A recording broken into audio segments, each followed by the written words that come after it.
16 years ago, something started moving inside Earth that was not supposed to move. The engine at the centre of the planet, the one nobody outside a few research labs has ever paid attention to, the one your high school textbook described as stable and unchanging, reversed itself, and almost nobody noticed. The atomic clocks noticed first, when the entire planet slowed down by a fraction of a second nobody could feel. Then the solid iron at the very centre started getting reshaped. Then the strongest jolt the magnetic field has produced in the satellite era hit the record, and right alongside all of it, on the same clock, the most violent 15-year run of major earthquakes in recorded history began, and it has not finished. Tonight, on the same night both coasts of the Pacific are still adding events, we're going to follow the signal from 2,900 kilometers down to the seafloor that is moving right now under California and under Russia. Quick note before we dive in. If you enjoy what we do here at Project Nightwatch, hit like and subscribe so you don't miss any of our nightly debriefs. Leave a comment with where you're tuning in from tonight. Now let's dive in. Part 1. The two corners are still moving. Right now, as this debrief goes out, the seafloor off Cape Mendocino is still adding events. The cluster that started under the Pacific Northwest 2 days ago has not stopped. The seismographs along the Oregon coast and the California coast are still picking up the small aftershocks, following the magnitude 5.7 that hit 138 kilometers west, southwest of Pistol River, and following the magnitude 5.1 offshore from Petrolia. The southern terminus of the Cascadia subduction zone is past 100% of its paleoseismic recurrence interval, and on a 48-hour clock it has done something that, by itself, the routine reading explains away as an elevated baseline event. By itself. Because at almost exactly the same time, on the opposite side of the largest tectonic plate on Earth, the seafloor off the eastern coast of the Kamchatka Peninsula is also still adding events. The cluster that we walked through last night, at least 8 magnitude 4.5 plus earthquakes in a tight 50-kilometer box on the southern terminus of the Kuril-Kamchatka Trench, on a segment that has been under an active Japan Meteorological Agency megaquake advisory since last year's magnitude 8.8 rupture left it loaded. That cluster is also not finished. The most recent event in the catalogue as of debrief compile time is a magnitude 5.1 at 1713 hours Universal Time on June 4th. By itself, the routine reading explains that one away too. The catalogue calls it a moderate aftershock sequence following the May 21st foreshock window, and the literature carries the math. But these two corners are not by themselves. They are firing on the same 48-hour clock, on opposite locked margins of the largest single mechanical object on the surface of this planet. The Pacific Plate, 103 million square kilometers, 20% of the surface area of Earth. The plate that pushes against North America on its eastern edge and pushes against the Okhotsk microplate on its western edge, and on both of those edges, in the last 72 hours, the catalogue has filled in with simultaneous activity. In last night's debrief, this is exactly where we left the story. We laid out the geometry, we laid out the historical anchors, we walked through the remote dynamic triggering literature, Hill 1993, Velasco 2008, Politz 2012, Brodsky and Prejean 2005, and we showed honestly why the literature treats plate-scale coupling at these magnitudes as undetectable. The events themselves are too small. The energy required to reach across the plate and trigger from one corner to the other is, at the magnitudes we're working with, 15 orders of magnitude short of what the static stress transfer math can explain. And we landed on the centered reading, 2 independent loading clocks producing coincident catalogue visibility on the same plate, in the same window, on segments that are both under active institutional watch, and the literature carries no measurable coupling between them. The intellectually honest answer was, this is what it looks like when 2 real geological processes happen to overlap in time. And then we closed on a question.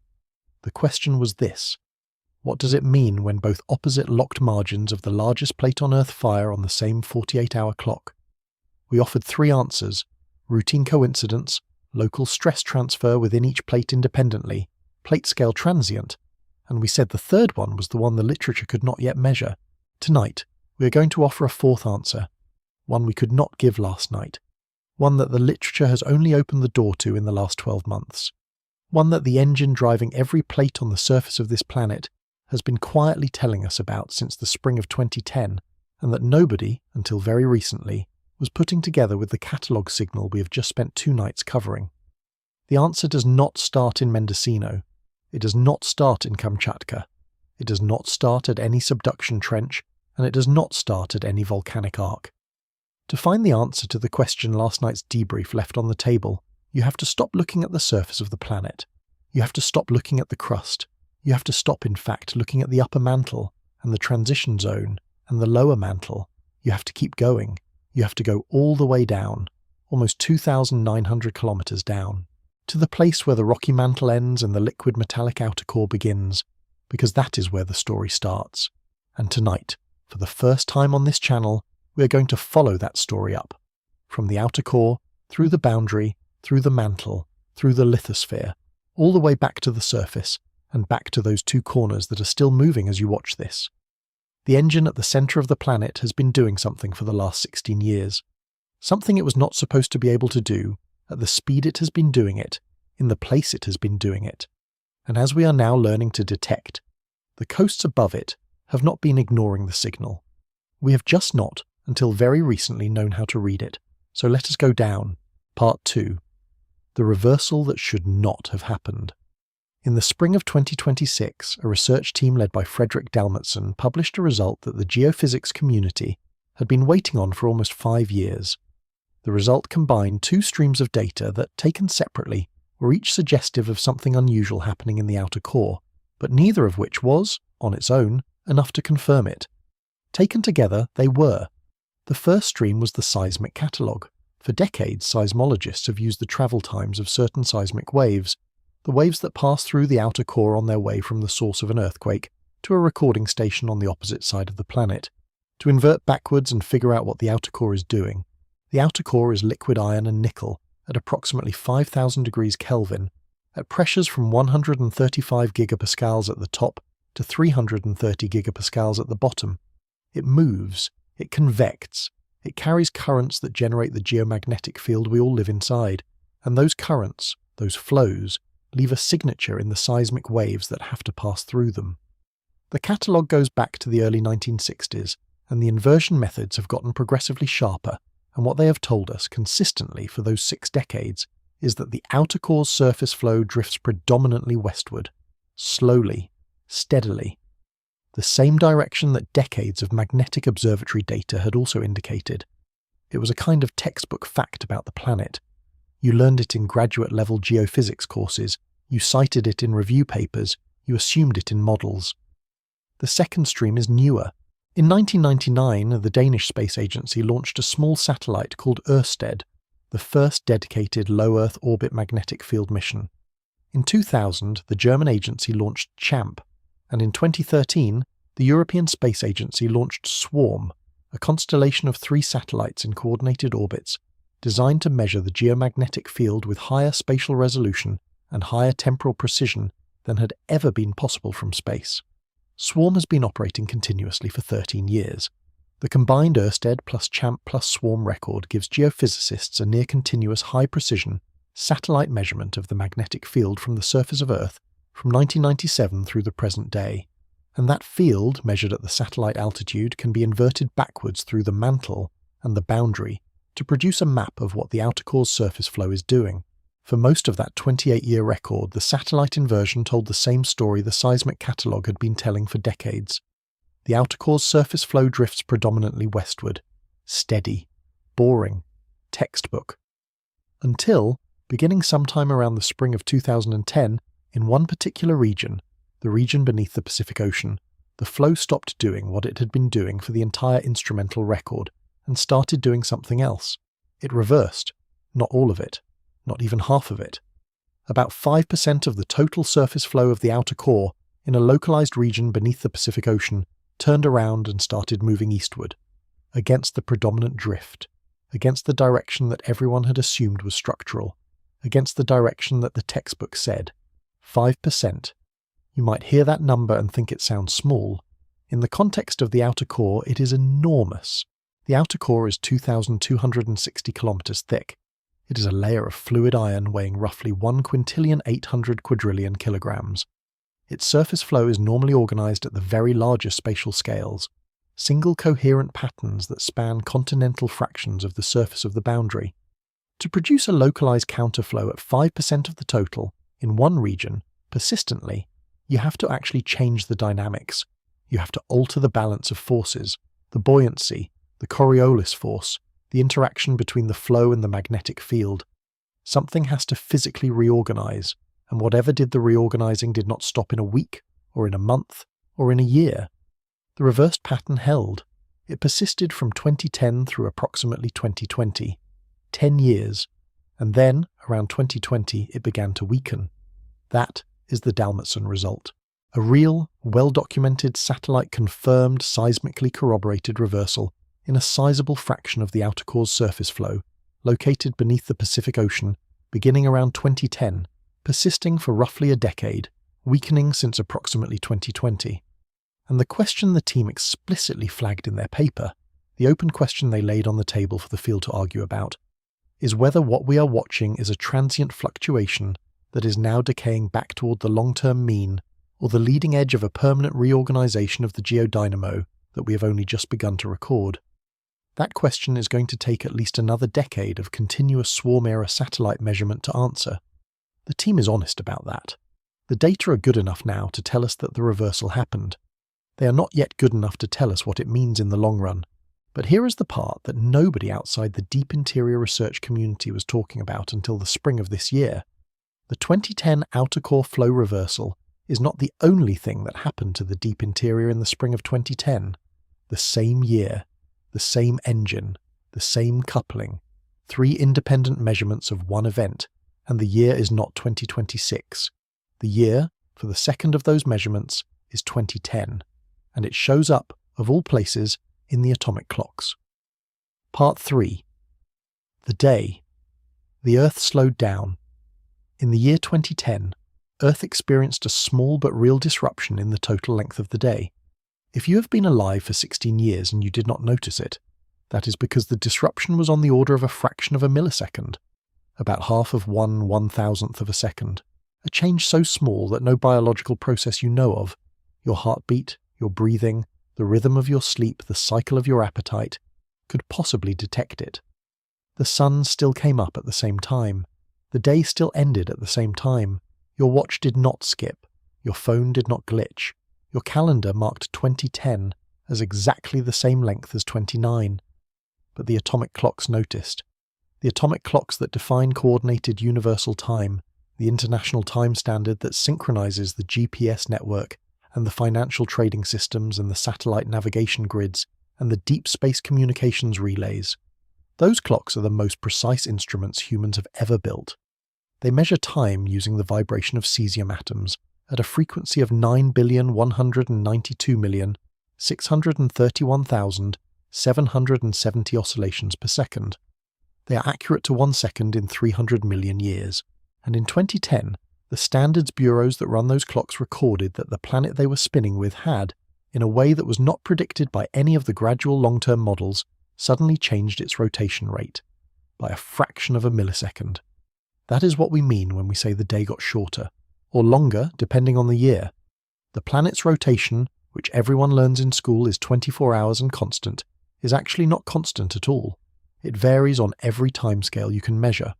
Tidal friction with the moon slows the rotation down on a geological timescale by a couple of milliseconds per century. Seasonal changes in atmospheric mass shift the rotation rate on a yearly timescale by hundreds of microseconds. Earthquakes redistribute mass within the crust on a one-time basis and shift it by tens of microseconds. And then there is a class of variations, decadal length of day fluctuations, that are larger than any of those, that operate on a 5 to 10 year timescale, and that for most of the 20th century were a complete mystery. The mystery was solved, in its broad strokes, in the second half of the 20th century. Decadal length of day fluctuations are not the atmosphere. They are not the oceans. They are not the crust. They are the core. Specifically, they are angular momentum exchange between the fluid outer core and the solid mantle. Here is the picture. The Earth is a rotating system. Every piece of it carries angular momentum. The crust, the mantle, the outer core, the inner core, the oceans, the atmosphere. Every part of the planet contributes to the total, and in a closed system, angular momentum has to be conserved. If one part of the system speeds up, another part has to slow down by exactly the right amount to keep the total balanced. Now, the outer core is fluid. It moves on timescales much shorter than the timescales the mantle moves on. The mantle is solid, dense, and roughly twice the mass of the outer core. When the outer core reorganizes its mean flow, when, for example, 5% of its surface flow reverses direction over the course of a decade, the angular momentum carried by that flow changes, and the change has to be balanced. The mantle, which is right next door to the outer core, has to compensate. The mantle has to either speed up its rotation or slow it down by exactly the amount required to absorb the angular momentum the outer core just released. Because the mantle is much more massive than the outer core, the corresponding change in the mantle's rotation rate is small, milliseconds, sometimes fractions of a millisecond, but measurable by the atomic clocks every time. The mechanism is called core-mantle angular momentum exchange. It was worked out in detail by Mathieu Dumbry and Jeremy Bloxham in 2006 in the Geophysical Journal International.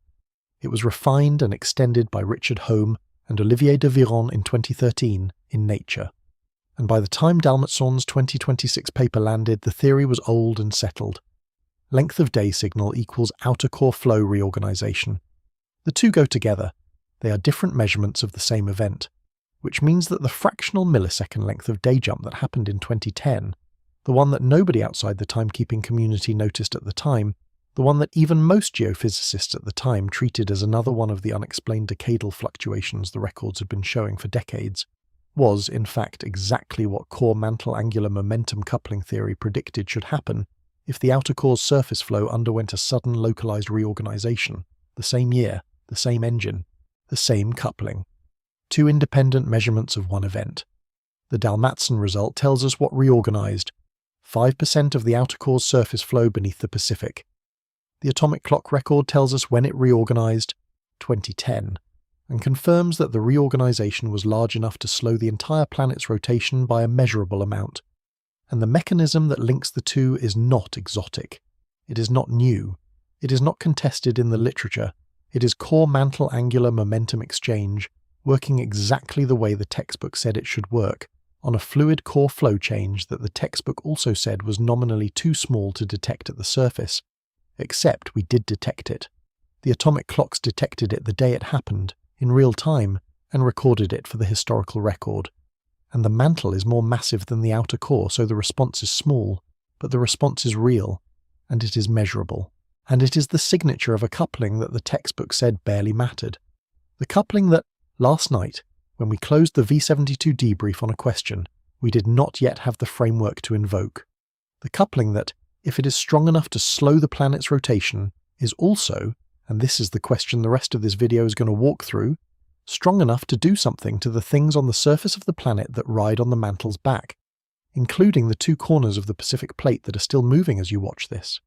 But there is one more thing the engine did in this same window, one more independent measurement of one event, and to find it, you do not have to leave the deep interior. You have to look at the magnetic field itself. And what the magnetic field has been doing, since the same window the Dalmatson reversal opened, is not subtle. Part 4, The Jerks of 2017. The magnetic field of Earth is not still. It is not constant. The version of it you see on a school map, with the magnetic poles pinned to two specific locations, with field lines running cleanly from one to the other, as is a snapshot. A frozen moment. The actual field is continuously changing, on every timescale you care to measure. Over the course of decades, the geomagnetic poles wander, sometimes by tens of kilometers per year. Over the course of centuries, the field strength rises and falls in slow oscillations of a few percent. Over the course of hundreds of thousands of years, the field can reverse polarity entirely, with north becoming south and south becoming north, in a process that we will get to later in this video. All of these changes are normal. All of them are part of what the geodynamo does, and all of them are, in the broad picture, smooth, continuous, predictable, at least in their statistical character. Except, sometimes the field does something that is not smooth. Sometimes the field does something that, on the time series plot, looks like a kink. A sharp angular change in the rate at which the field is changing. A discontinuity in the second derivative. The field was changing in one direction at one speed, and then, abruptly, over the course of a few months instead of over the course of centuries, it changes direction or it changes speed. And then it keeps changing, but with a different slope than before. Geophysicists call these abrupt changes geomagnetic jerks. The name is informal, the phenomenon is not. Jerks were first identified in continuous magnetic observatory records in the 1960s. They occur every 5 to 10 years on average. They show up in observatories all over the world almost simultaneously, but with different signatures at different locations, which means they are not caused by anything external to the planet, like a solar storm, because external causes would show roughly the same signature everywhere. The signature pattern told us that jerks are internal, they originate inside the planet, and because the magnetic field is generated in the outer core, jerks have to originate in the outer core. For decades, the question of what physical mechanism inside the outer core actually produced a jerk was unresolved. Theories came and went: convection cell rearrangement, eddies forming and dissipating at the core mantle boundary, topographic interactions between flow patterns and the bumps in the lower mantle. None of them quite reproduced what the observations showed. In 2019, Julian Aubert and Christopher Finley published a paper in Nature Geoscience that essentially closed the question, using a high-resolution numerical simulation of the outer core's dynamics, the kind of simulation you can run on a supercomputer for weeks at a time, generating a full geophysically realistic three-dimensional model of how the fluid inside the core actually moves. They were able to reproduce the observed jerk pattern. The mechanism in their simulation was a class of slow, buoyancy-driven waves moving through the outer core.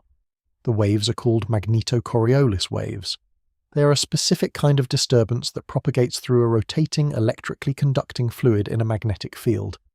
They take years to cross the outer core, and when one of them arrives at the top of the outer core, at the core mantle boundary, it produces, at the surface of Earth, exactly the kind of abrupt change in the rate of change of the magnetic field that the observatories had been recording as a jerk. That paper changed the literature.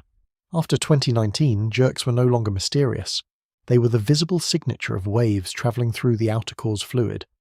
They told us when the outer core was reorganizing, and they told us where, because the spatial pattern of a jerk on the surface of Earth, combined with the wave propagation timing, could be inverted backward to tell you which part of the outer core the disturbance originated in.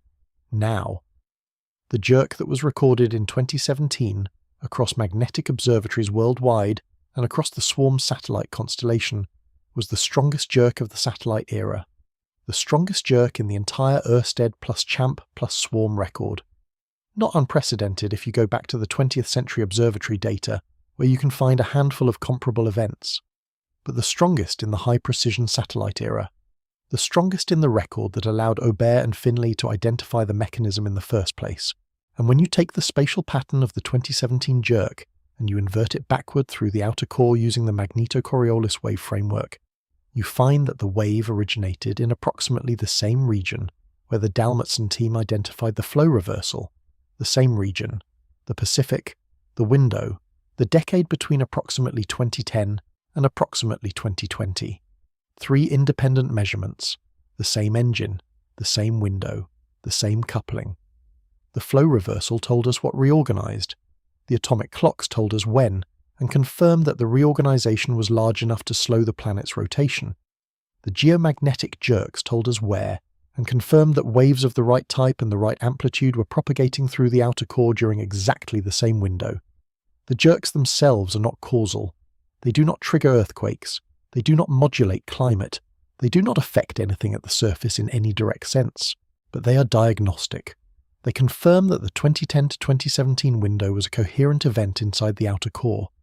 Not 3 separate observations of 3 unrelated phenomena. Not coincidence.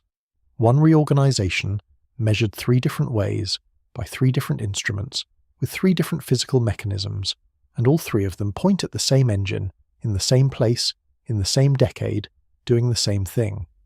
Which would be interesting on its own. A real, well-documented, satellite-confirmed, atomic clock corroborated, magnetic field validated, coherent reorganization of a sizable fraction of the outer core's surface flow, lasting roughly a decade, now decaying back towards something closer to the long-term mean. That would be a story, in any year, about the geodynamo. But the inside of the deep interior was not the only place where something was changing during that window. The inside of the inner core was changing too, and to understand what was happening to the inner core during the same decade, you have to leave the fluid outer core, cross the boundary, and look at the densest object on the planet, the solid iron sphere at the very center.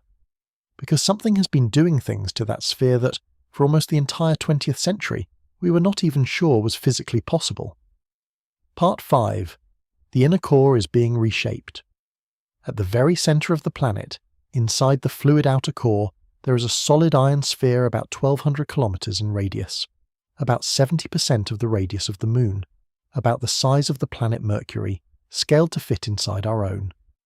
It was discovered in 1936 by a Danish seismologist named Inger Lehmann, who, while studying the seismic waves from a magnitude 7.3 earthquake in New Zealand, noticed that certain wave arrivals were coming in too early to be explained by a fluid-only core.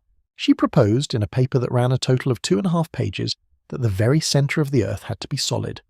The paper's title was the single letter P, for the name of the seismic phase that proved her case. The community took about 10 years to fully accept her conclusion. By the 1950s, it was textbook. For most of the 20th century after Lehmann, the inner core was treated as a relatively static object. Yes, it was probably rotating slightly differently from the rest of the planet. Yes, it had some kind of internal anisotropy. Seismic waves travelled through it faster in one direction than in others. Yes, the boundary between the inner core and the outer core was probably the location of an active freezing process, in which iron from the liquid outer core was steadily crystallizing onto the solid inner core, building it up over geological time. But on human timescales, on the timescales we could measure, the inner core was treated as essentially a frozen object. It rotated. It existed. It was the densest part of the planet. It was not the part of the planet that was doing things. That picture was incomplete. We just did not have the tools to know how incomplete. The tool that changed it was a technique called repeating earthquake analysis. Here is how it works. On certain faults, especially on the major subduction interfaces where one tectonic plate is sliding down beneath another, you sometimes get a pair of small earthquakes that happen at exactly the same patch of fault at different times. The fault patch is small enough and the slip is repeatable enough that the seismic waves produced by the two events are essentially identical to one another. Same epicenter, same depth, same focal mechanism, same source spectrum, same waveform. That kind of identical pair of earthquakes is a gift to seismology, because if everything about the source is identical, then any difference between the seismic waveforms recorded at a distant station has to come from something that changed between the two events on the path the waves took to get from the source to the station. Not from the source, not from the receiver, from the path, from whatever the wave passed through on its way. And one of the things those waves pass through, on long teleseismic paths, is the inner core. So if you take a pair of repeating earthquakes that occurred years or decades apart, and you record the waves at a station on the other side of the planet, and you compare the two waveforms, any difference you see is telling you that something about the inner core changed between the two events. Maybe the inner core rotated by a small amount, and the wave is sampling a slightly different part of the inner core's anisotropic structure. Maybe the boundary between the inner core and the outer core shifted in shape. Maybe the inner core itself deformed. For a long time, the standard interpretation of those waveform differences was that they were due to differential rotation. The inner core was rotating slightly faster or slightly slower than the rest of the planet, and the differential rotation was slowly bringing different parts of the inner core into the path of the wave.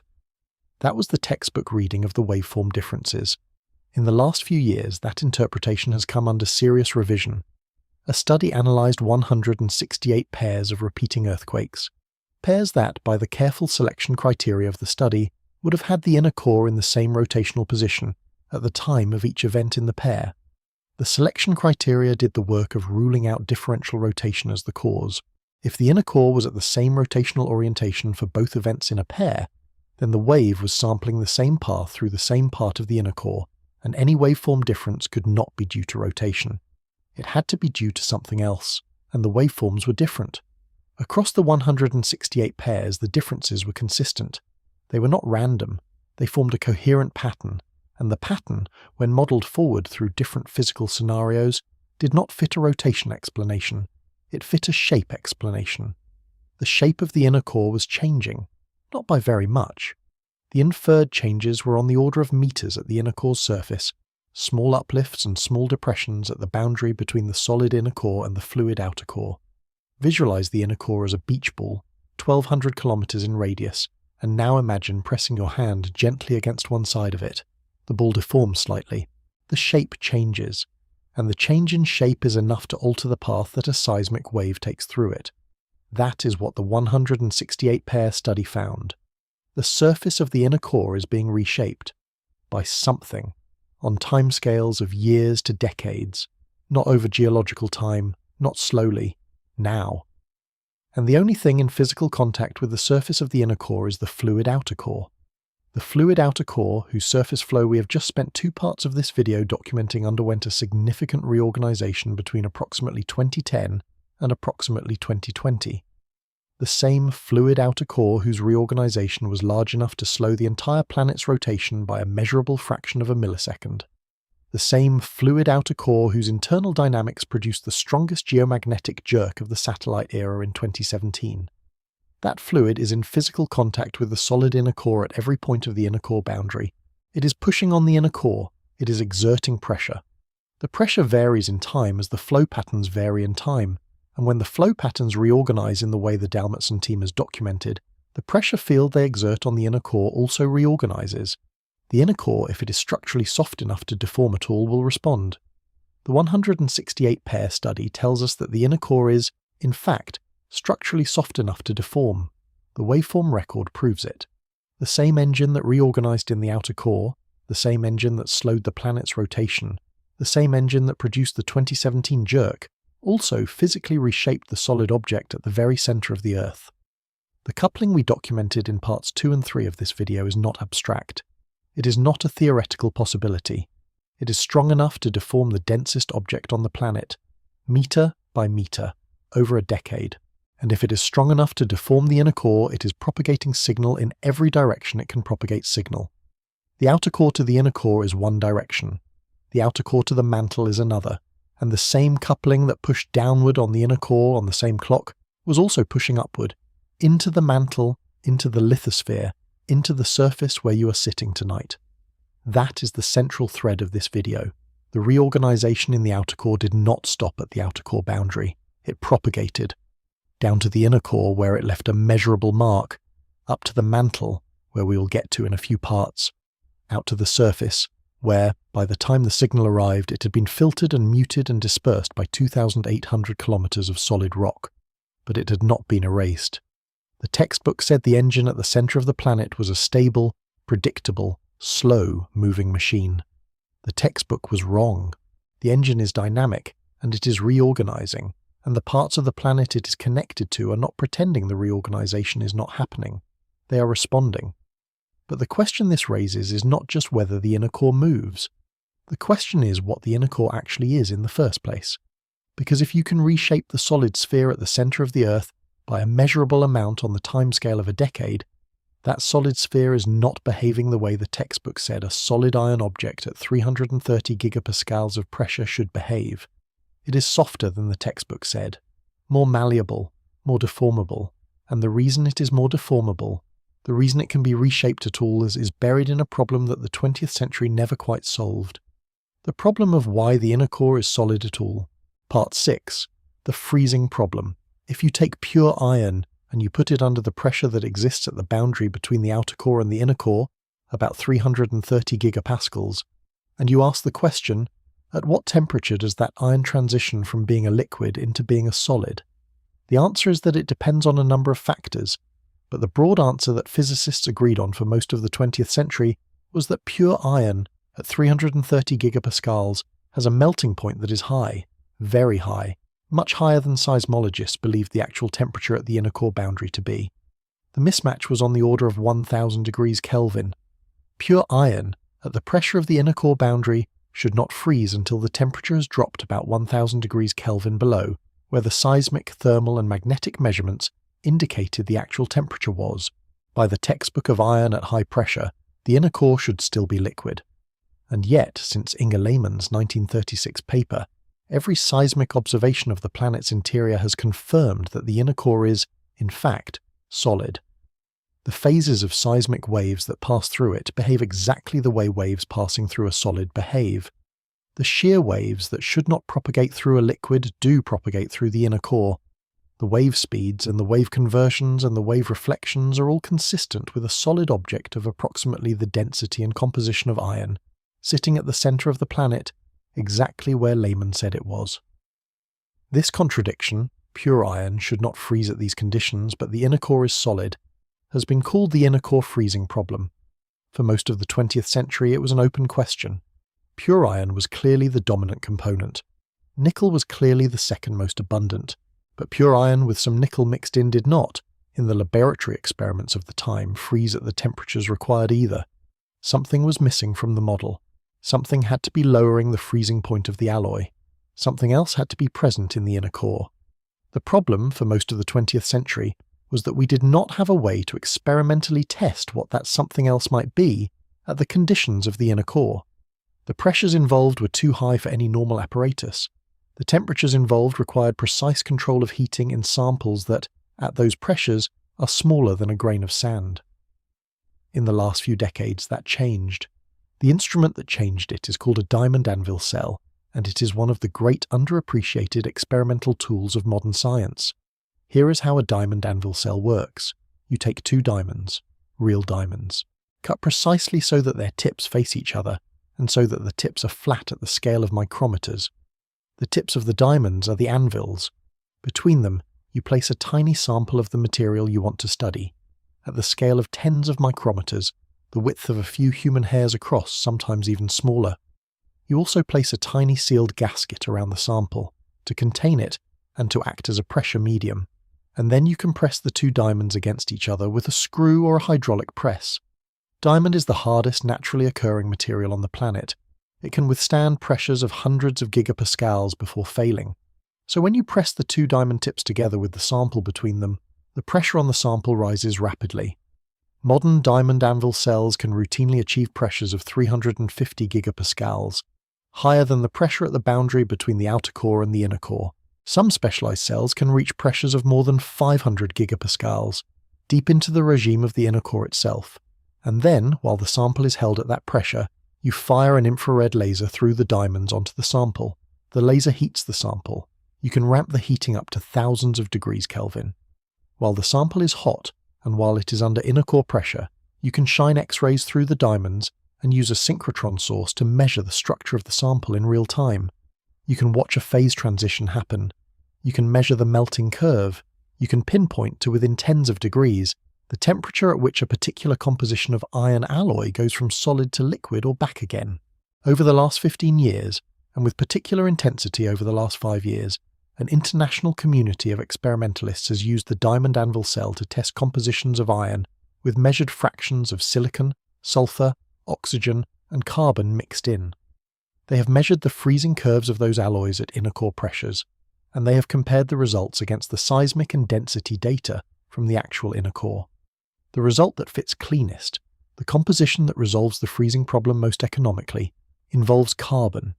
Specifically, the addition of carbon at a fraction of approximately 2.4 to 3.8% by mass of the inner core alloy. Carbon depresses the freezing point of the iron-nickel mixture by enough to bring the freezing temperature into alignment with the actual temperature at the inner core boundary. The carbon doping resolution to the freezing problem, 3.8%. That is approximately 1/30th of the mass of the inner core. The inner core's mass is on the order of 10 to the 23rd kilograms. 3.8% of that is on the order of 4 times 10 to the 21st kilograms of carbon, locked inside a solid sphere at the center of the planet.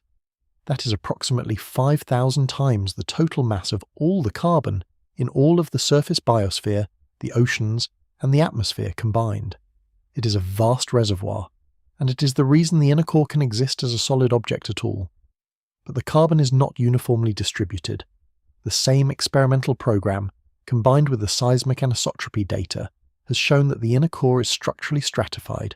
It is not a uniform mixture. It has layers. The outer layers, near the boundary with the fluid outer core, appear to be enriched in silicon. The deeper layers may have different proportions.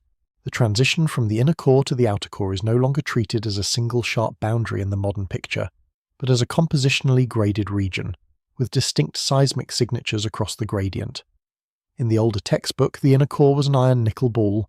a single object with a single composition. In the modern picture, it is an onion, a sequence of nested shells, each with its own chemistry, each freezing out of the cooling outer core at a different point in Earth's history, capturing different proportions of the light elements that partitioned between the liquid and the solid as the freezing happened.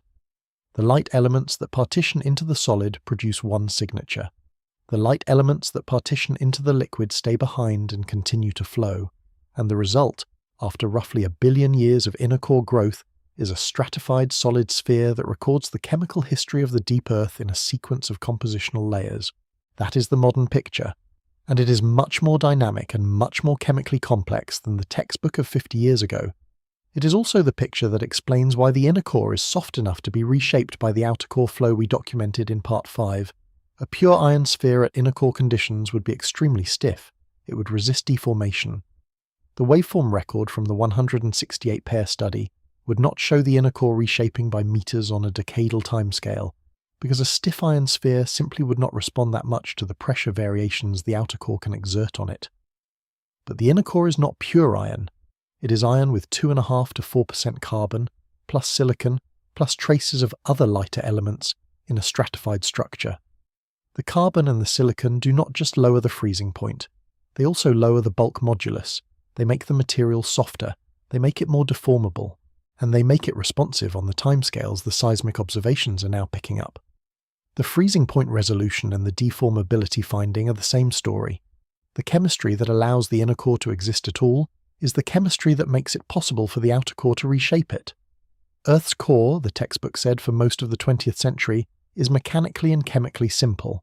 Iron and nickel, solid in the middle, liquid around it, stable, predictable. The textbook was wrong on both counts. The inner core is mechanically dynamic and chemically complex, and the two are not separable.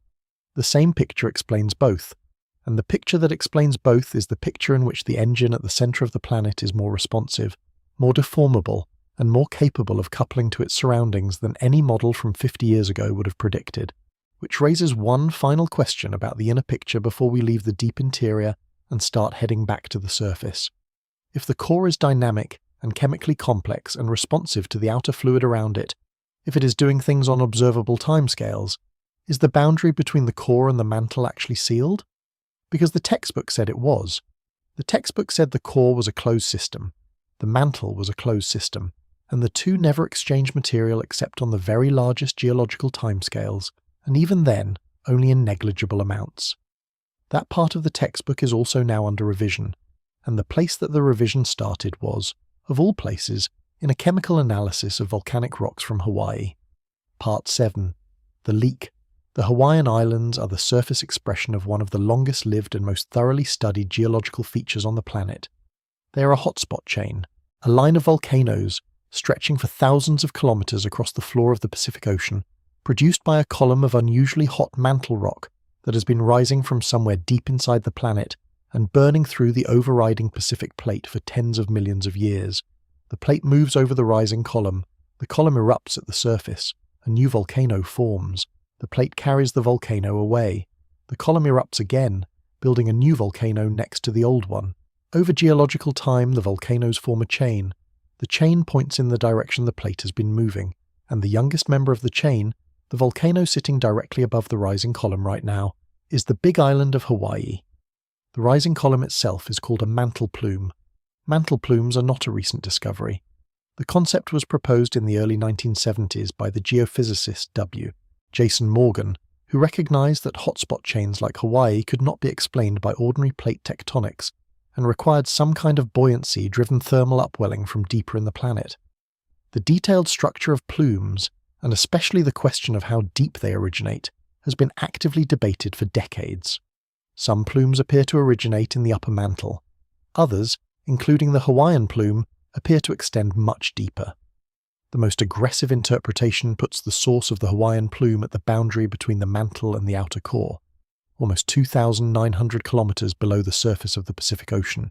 If you accept that interpretation, and the seismic tomography that has come out in the last 15 years increasingly supports it, then every time Kilauea erupts on the Big Island, what you're watching is the surface expression of a thin thread of unusually hot rock that originated at the top of the outer core ascended through almost the entire thickness of the mantle, lost some of its heat along the way but not all of it, reached the base of the lithosphere, partially melted and erupted as basaltic lava.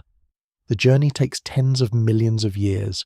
The plume is ancient, and it carries with it whatever it was made of when it left the core mantle boundary. In 2024, a research team studied the chemistry of volcanic rocks from the Hawaiian island chain. They focused on a specific class of measurements, the isotopic ratios of a heavy element called ruthenium. Ruthenium has several stable isotopes, including ruthenium-100, ruthenium-101, and ruthenium-102. The relative abundance of these isotopes varies depending on the chemical history of the rock they are found in. Mantle rocks have one signature, crustal rocks have another, and crucially, material from the core has a third signature, distinctive enough that it can, in principle, be distinguished from mantle and crustal ruthenium by careful isotope ratio measurements. The signature the team found in the Hawaiian basalts was consistent with the source at the core mantle boundary rather than the upper mantle. The statistical significance was approximately 3 sigma against the mantle baseline, meaning the result was unlikely to be due to random measurement variation, and the most economical interpretation was that the ruthenium they were measuring had actually come from the core. That is a remarkable claim.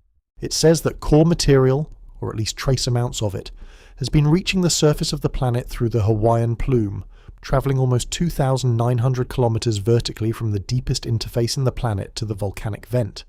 It is the first observational evidence of a direct chemical pathway from the core to the surface. The trace level is small.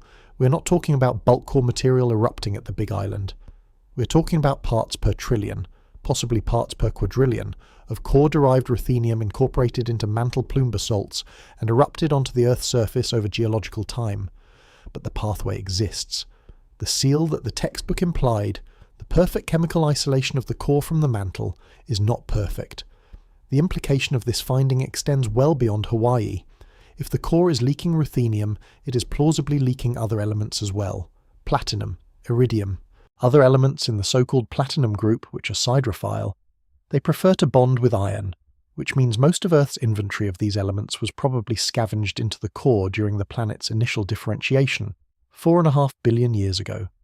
The fact that we find platinum and iridium at the surface at all has long been a puzzle. The standard explanation has been late veneer, a barrage of meteorites, including iron-rich meteorites, that struck the Earth after the core was already formed and that delivered platinum group elements to the surface as fresh material that never had a chance to sink down into the iron core. The late veneer explanation is well established, and it accounts for most of the platinum group inventory at the surface, but it may not account for all of it. Some of the platinum group elements at the surface today may, instead, have originated at the core mantle boundary and been delivered upward through mantle plumes over the post-differentiation history of the planet.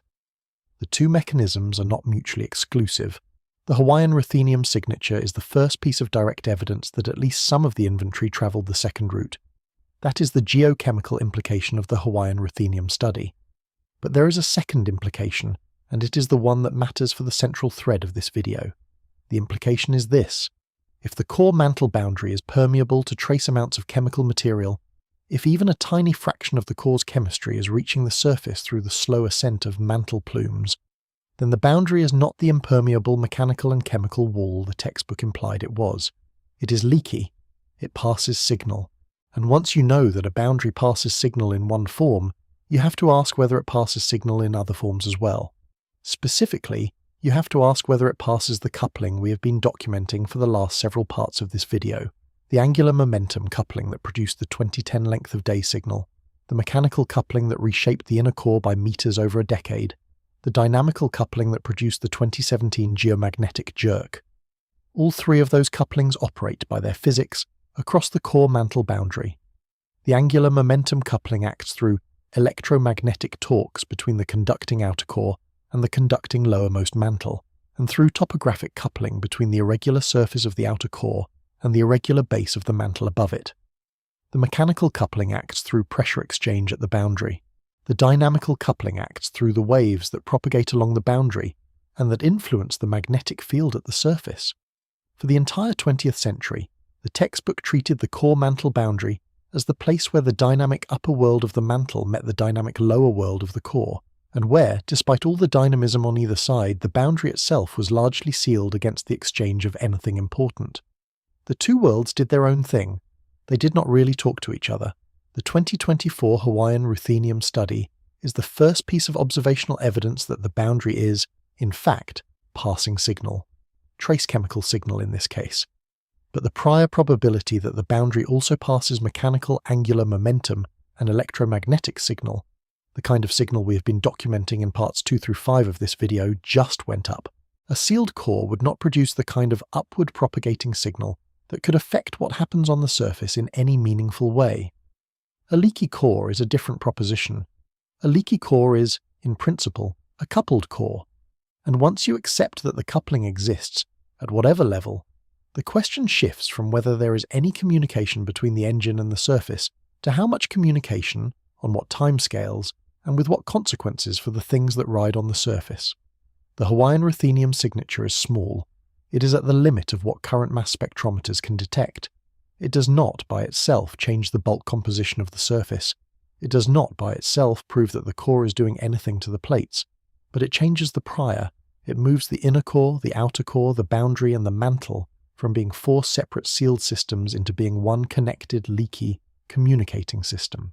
And in a connected system, the kind of decade-scale reorganization the Dalmatson team documented in part 2 of this video is no longer something that happens in isolation 2,900 kilometers below the surface. It is something that has to be conducted upward, through the mantle, by every coupling available, every gradient, every wave, every torque. The mantle is thick. The mantle is dissipative. The mantle is a real mechanical filter. Most of any signal that originates at the core mantle boundary will be muted, dispersed, smoothed out before it reaches the lithosphere. The detailed spatial structure of any core side signal will be destroyed by the 2,800 kilometers of solid rock it has to pass through. But the integrated average lowest spatial frequency components of the signal, those will pass. They will be muted, but they will pass. And they will arrive at the lithosphere as small, broadly distributed adjustments to the stress field that the lithosphere has been building up for centuries through plate tectonic loading. Adjustments that, on their own, would not be enough to trigger any particular earthquake. But that, integrated across the global network of faults, would be enough to nudge the parts of the system that are already loaded into failing slightly earlier than they would have failed without the adjustment. Which brings us finally back to the surface, and to the question we left on the table at the end of last night's debrief, and to the window that we have not yet really addressed in this video, but that you have probably been thinking about since part 2, the same window, the same decade, 2010 through 2018, the window in which the outer core flow reversed, the planet's rotation slowed by a fraction of a millisecond, the inner core's surface was reshaped by meters, and the strongest geomagnetic jerk of the satellite era was recorded. That window. Because that exact window, 2010 through 2018, contains the most active sequence of megathrust earthquakes in instrumental human history, and we have a fourth answer for what that means now. Part 8. The window that should not have coincided. If you take a map of the planet and you mark every magnitude 8 or larger earthquake that has occurred since the year 1900, what you see is a record of essentially every subduction zone that has fully loaded and released over the last 125 years. Sumatra Andaman in 2004, magnitude 9.1 to 9.3, the third largest earthquake ever recorded. Nias in 2005, an aftershock of the Sumatra Andaman rupture in mechanical sense, magnitude 8.6. Pisco, Peru in 2007, magnitude 8.0. Bengkulu in 2007, magnitude 8.4. Samoa in 2009, magnitude 8.1. Chile in 2010, magnitude 8.8, the sixth largest earthquake ever recorded. Tohoku, Japan in 2011, magnitude 9.1, the fourth largest earthquake ever recorded. Iquique, Chile in 2014, magnitude 8.2. Illapel, Chile in 2015, magnitude 8.3. Chiapas, Mexico in 2017, magnitude 8.2. That is approximately 14 magnitude 8 or larger events in the 15-year window from 2004 through 2018. By itself, that is a striking number. If you take the long-term Poisson rate for magnitude 8 or larger events globally, Calculated over the full instrumental record from 1900 to the present day, you would expect on a 15-year window approximately 7 events, not 14. The cluster, in other words, is real, or at least it appears real on the most defensible reading of the catalogue. The doubling is statistically significant at approximately the 2 sigma level if you treat the data as a simple Poisson rate test. It is statistically significant at closer to 3 sigma if you carefully choose the window to maximize the contrast against the preceding mid-century quiet period from approximately 1965 through approximately 2003. It is statistically not significant if you randomize the window selection to avoid any post hoc framing bias. The honest reading is that the cluster looks real on the most defensible window choices, but does not meet the conventional 5 sigma threshold that physicists use to confidently reject a chance explanation. In V67, this channel walked through that statistical debate in detail. Buff and Perkins in 2005 argued that the cluster represented a real elevation in the global rate. Ammon, Lay and Simpson in 2010 argued the opposite, that the cluster was statistically indistinguishable from random Poisson fluctuation. Daub, Trugman and Johnson in 2015 ran Monte Carlo simulations and concluded that the cluster could not be statistically distinguished from chance. Shearer and Stark in 2012 argued that global megaquake risk had not increased in any measurable way. Michael in 2011 made the case for random variability. The debate, as of the date of 67 aired 10 days ago, was unresolved. It is still unresolved. The honest editorial position, the one this channel takes, is the one V67 took. The cluster is suggestive. The statistics are noisy enough that pure chance cannot be definitively ruled out. But pure chance is also not the most defensible reading. The data point in the direction of a real, modest, integrated elevation of the global magnitude 8+ rate during the window from approximately 2004 through approximately 2018. And since 2018, the rate has dropped back toward the long-term Poisson mean. The cluster appears, in retrospect, to have a beginning, a middle, and an end. In V67, this channel laid out 3 credible candidate mechanisms for what could have driven the cluster on its surface side. The first was cryosphere mass loss, the steady loss of ice from Greenland at approximately 270 gigatons per year, from Antarctica at approximately 150 gigatons per year, and from mountain glaciers at approximately 280 gigatons per year, for a combined total of approximately 700 gigatons of ice removed from the continents per year. As the ice disappears, the continents below it slowly rebound upward in a process called glacial isostatic adjustment, and the surface area where the ice used to sit experiences a measurable reduction in load. That load redistribution is enough over decades to modulate the stress field on faults that are already loaded. The second was sea level loading. As global sea level rises at approximately 4 to 5 millimeters per year on average across continental margins, the increased water mass exerts an increased load on the lithosphere underneath the continental shelves. That load, like the cryosphere load redistribution, is enough to modulate fault stresses on faults that sit beneath the rising water. The third was groundwater depletion. The pumping of aquifers, especially in California's Central Valley, the High Plains Aquifer System, and the Middle East, removes mass from below the surface. The mass removal changes the load on the lithosphere from below. The removal rate is large enough in some basins to register in GRACE, and GRACE follow on satellite gravity measurements of changes in Earth's mass distribution, and it is large enough to modulate fault stresses in the regions where the pumping is happening. V67 also explicitly rejected 2 alternative mechanisms. The first was direct solar seismic causation, the idea that solar storms or solar wind variations could trigger earthquakes. The energy budget arithmetic, which this channel has now carried through more than 24 videos, makes that mechanism impossible at the individual event scale. A magnitude 8 earthquake releases on the order of 10 to the 17th joules. The total atmospheric energy of even a major geomagnetic storm is many orders of magnitude smaller, and the coupling efficiency between magnetospheric energy and crustal mechanical energy is essentially 0. The Marchitelli 2020 paper, the Mizuno Kao Umeno 2026 paper, and the broader literature have repeatedly looked for any statistical signature of solar triggering, and the result is the same every time. There is no measurable coupling at the individual event scale. V67 also rejected HARP. The energy gap is the same 15 orders of magnitude. The geographical setup is wrong. The transmitter is at 57 degrees north latitude. The earthquakes are everywhere on the planet. The physics does not work. This channel has covered the rebuttal in detail across many earlier videos, so V67 left the discussion at 3 credible mechanisms: cryosphere loss, sea level loading, groundwater depletion, and explicit rebuttals to solar and HARP. And it left an open question. None of the 3 credible mechanisms on their own fully account for the magnitude of the cluster signal. They might collectively, they might not. And the integrated effect of all 3 together on the timescales the cluster operates on is still being worked out. What V67 did not do 10 days ago was develop a 4th credible mechanism. The reason it did not was that the synthesis of the deep interior literature, the Dalmatson result, the integrated reading of the length of day signal and the geomagnetic jerks and the inner core shape change, had not yet been done well enough in the public literature for this channel to fold it in honestly. We had the pieces, we did not have the picture. The picture is now coming together, and the picture, when you put it together, opens up a 4th candidate mechanism that V67 could not yet name.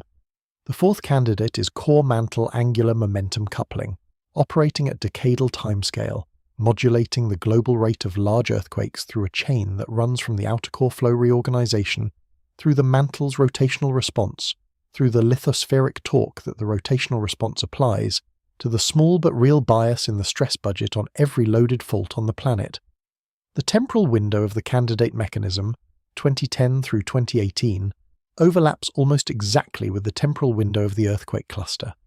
The geographic distribution of the candidate mechanism, modulation of the global rate, not prediction of individual events, matches the geographic distribution of the cluster, which spans the Indian Ocean, the Pacific Ocean, and the Atlantic. The decay of the candidate mechanism since approximately 2020, the weakening of the outer core flow reversal that the Dalmatson team reports, matches the post-2018 decay of the cluster rate back toward long-term mean. 4 observations, 1 window, same start, same persistence, same decay. It is worth pausing to feel the weight of that alignment, because most of the time, in geophysics, you do not get 4 independent observations of one phenomenon. You get 1 observation with 3 different interpretations, and the field argues about which interpretation is right for the next 20 years. Here, we have something different. We have the satellite measurement of the magnetic field, which tells us the outer core flow reorganized. We have the atomic clock record of the planet's rotation rate, which tells us the angular momentum bookkeeping was real.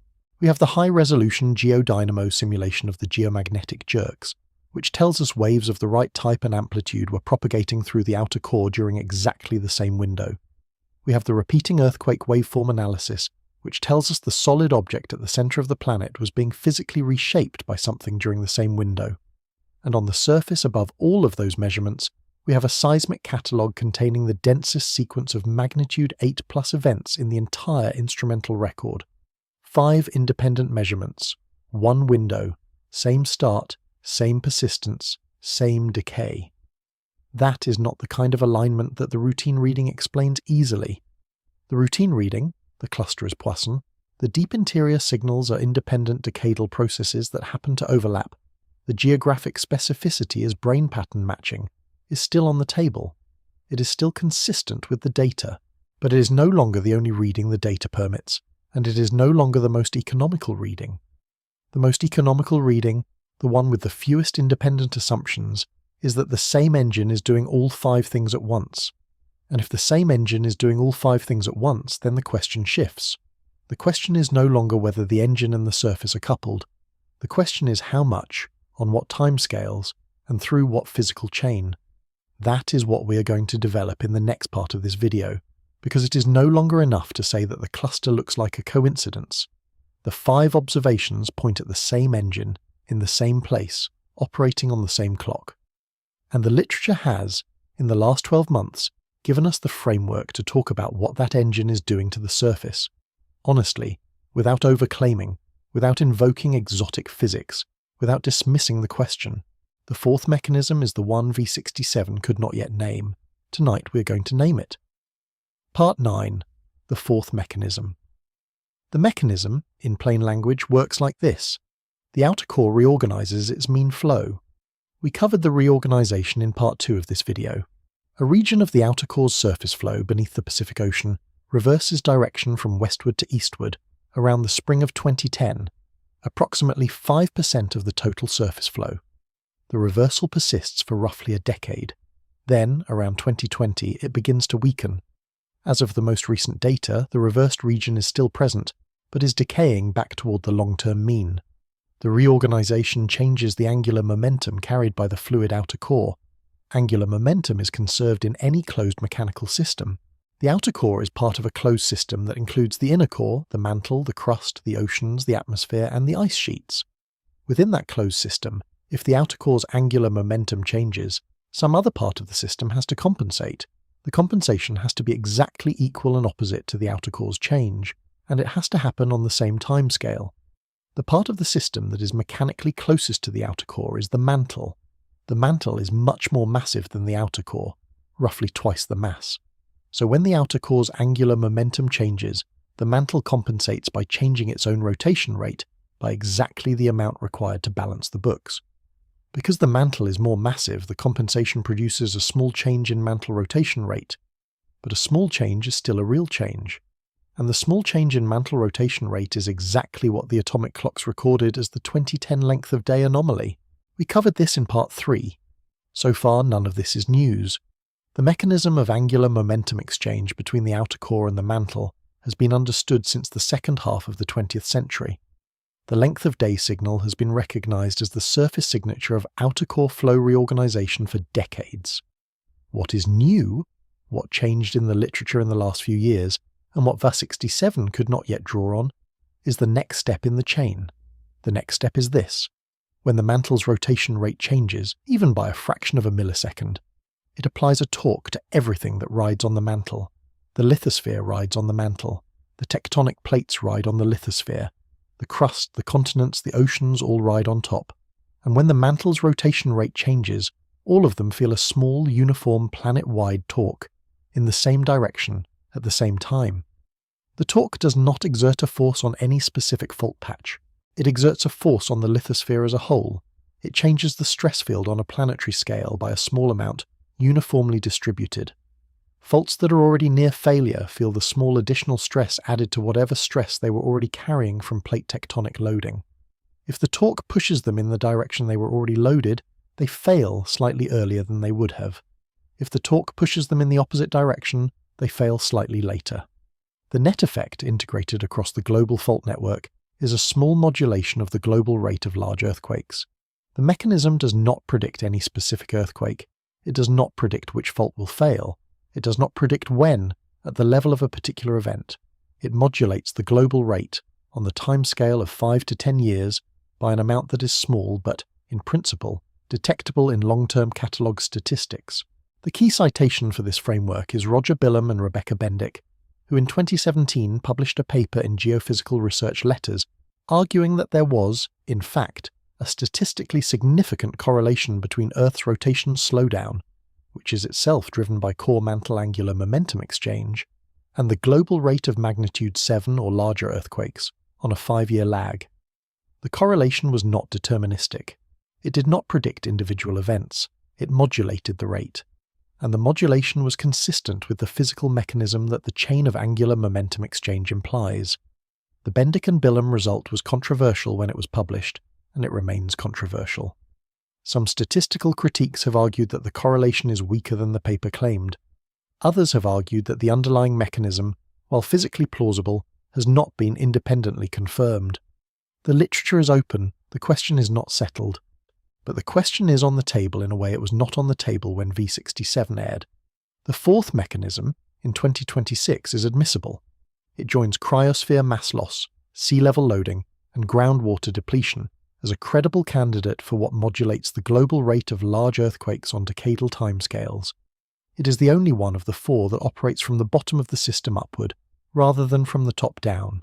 It is also possibly the largest of the four if the Bendick and Bilham correlation holds up under further scrutiny. The magnitude of the integrated modulation it implies is larger than the magnitude of the modulation from cryosphere loss alone. It is worth being explicit about how small the modulation actually is, because the magnitude matters for how you should interpret the rest of this video. Bendick and Bilham reported a 5-year mean global magnitude 7+ rate that varied between approximately 10 and approximately 15 events per year over their analysis window, and the correlation with rotation rate change was at the level of producing a few extra events per year above the long-term mean during the periods when rotation was slowing. A few extra events per year, distributed across the entire planetary fault network, accumulated over a 5 to 10 year window, adds up to roughly the magnitude of the observed 2004 through 2018 cluster excess. The modulation is not catastrophic. It is not the difference between the planet being safe and the planet not being safe. It is the difference between getting 12 magnitude 7 plus events per year and getting 14 magnitude 7 plus events per year, on average, integrated over a window during which the rotation rate is slowing or the core is reorganizing. Those few extra events come from faults that were already loaded and that were already going to fail at some point. The modulation does not create the loading. It does not invent earthquakes that would not otherwise have happened. It just shifts the timing of the ones that were already going to happen, slightly forward in some windows and slightly backward in others. That is the magnitude of the fourth mechanism on the most defensible reading of the existing literature. It is real. It is small. It is consistent with the observed cluster. It does not predict the next earthquake. It does not change the long-term hazard assessment for any individual fault. It is one of 4 mechanisms operating in parallel alongside cryosphere mass loss, sea level loading, and groundwater depletion, each contributing a small amount to a combined modulation envelope that the cluster signal reflects. This is the part of the story this channel could not honestly tell 10 days ago. We could acknowledge that the deep interior was doing something. We could acknowledge that the megathrust cluster was real in the catalogue, but we could not yet connect the two without overreaching. The Dalmatson result, combined with the integrated reading of the length of day signal, the jerk record, the inner core shape change, and the Bendick and Bilham correlation, now lets us connect them honestly. The same engine, the same window, the same physical mechanism, working through every link in a chain that the textbook said was largely sealed, and that the modern observations are telling us is not. That is the fourth mechanism, and the temporal alignment of the outer core flow reversal with the megathrust cluster, with the length of day signal, with the inner core shape change, with the 2017 geomagnetic jerk, and with the post-2018 rate decay back toward the mean. That temporal alignment is what the fourth mechanism predicts you should see if it is operating at the magnitude that the Bendick and Bilham correlation implies. It is also what you would see if it is not operating at all and the alignment is in fact coincidence. That is the null hypothesis. The null hypothesis is not ruled out. It is not even ruled out by the Bendick and Bilham correlation, because the correlation is statistically significant but not overwhelming. The honest reading is that the fourth mechanism is now in the candidate set, and the next decade of data is going to either confirm it or rule it out. Until then, the centered editorial position on this channel is that the mechanism is one of 4 credible candidates, and the integrated picture, cryosphere plus sea level plus groundwater plus core coupling, together produces the modulation that the cluster signal in the catalogue reflects. And the part of the planet where the core side reorganization happened most strongly is, geographically, the part where the present-day American coast story is unfolding tonight. Part 10. The Pacific Plate Geometry. Now we have to look at the geographical specificity of the picture, and we have to look at it honestly, because the geometry of where the Dalmatson team found the outer core flow reversal, and where the V-72 debrief last night documented the Pacific Plate's 2 corners moving on the same 48-hour clock, is suggestive in a way that needs to be addressed, but that also needs to be addressed carefully, because the picture this geometry implies is the most speculative reading available, and the most defensible answer is not necessarily the most dramatic one. Here is the geometry. The Dalmatson reversal is located beneath the Pacific Ocean, not beneath the Atlantic, not beneath the Indian Ocean, not beneath Eurasia or Africa or North America, beneath the Pacific. Specifically, beneath the region that, if you trace it upward through the mantle, sits beneath the central and western Pacific basin. The exact spatial outline of the reversed region is still being refined as more swarm data accumulates, but the broad localization is robust. The flow reorganization is a Pacific thing. The Pacific Plate is the largest tectonic plate on the planet. 103 million square kilometers, roughly 20% of Earth's surface area. It is the plate that V-72 framed as a single coherent mechanical object, a body large enough that it has to be treated as a unit, but coherent enough that it has identifiable corners, identifiable margins, identifiable internal stress states. The Pacific Plate's two opposite locked margins, on the American Pacific Northwest side and on the Kamchatka Russian Far East side, are presently producing simultaneous catalog signals, as we covered in V71 and V72, and as we reiterated in Part 1 of tonight's debrief. If you draw a line from the Dalmatson reversal at the core mantle boundary, straight up through the mantle, you arrive at a region of the Pacific Plate that sits between those two locked margins. The reversal is geographically aligned with the plate whose corners are moving, the same plate, same place, same general latitude band. The geometric coincidence is real. It is not a contrived alignment. The reversal is where it is. The plate is where it is. The corners are where they are.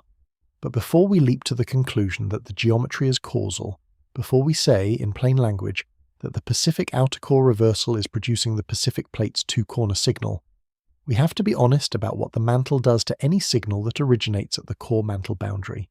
The mantle, on its way from the core mantle boundary at 2,900 km depth to the lithosphere at 100 km depth, interposes 2,800 km of solid silicate rock.